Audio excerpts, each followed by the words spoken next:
कंवरिया लोग लेके बोल बम जाता। एक कंवरिया बम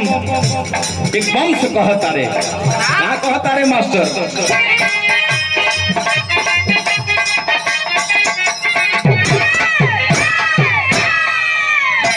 यह कहता रे बोल बम,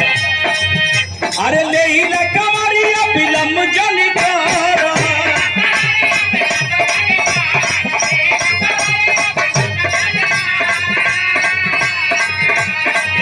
अरे ले ही ले कंवरिया बिलम जनिकारा,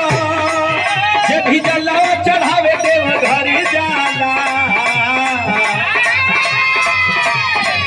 जब भी जलावा चढ़ावे देव घर जाला,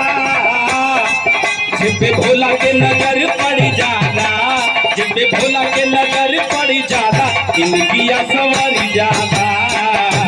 इनकिया संवर जाला।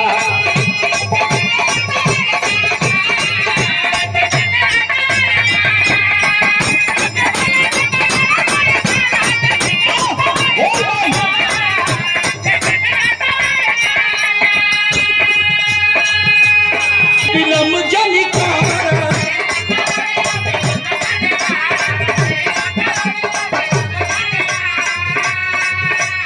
अरे लैला कंवरिया बिलम जनिकारा,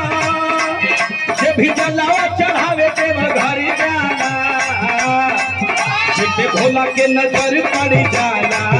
जिब्बे भोला के नजर पड़ जाला, जिंदगिया संवर जाला, जिंदगिया।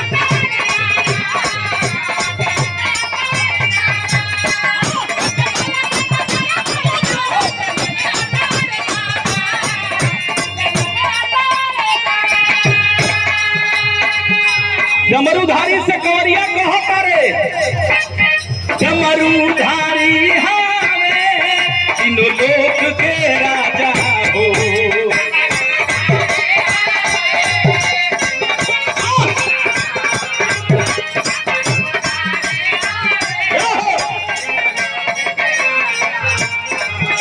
यही से चढ़ेला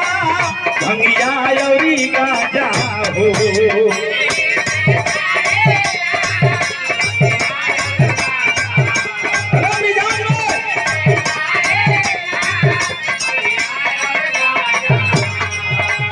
भोला जी से अपना जे दर्शन करे,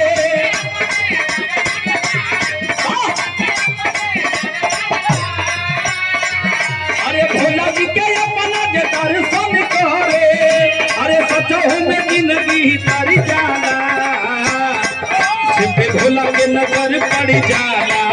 जिब्बे भोला के नजर पड़ जाला, जिंदगिया संवर जाला, जिंदगिया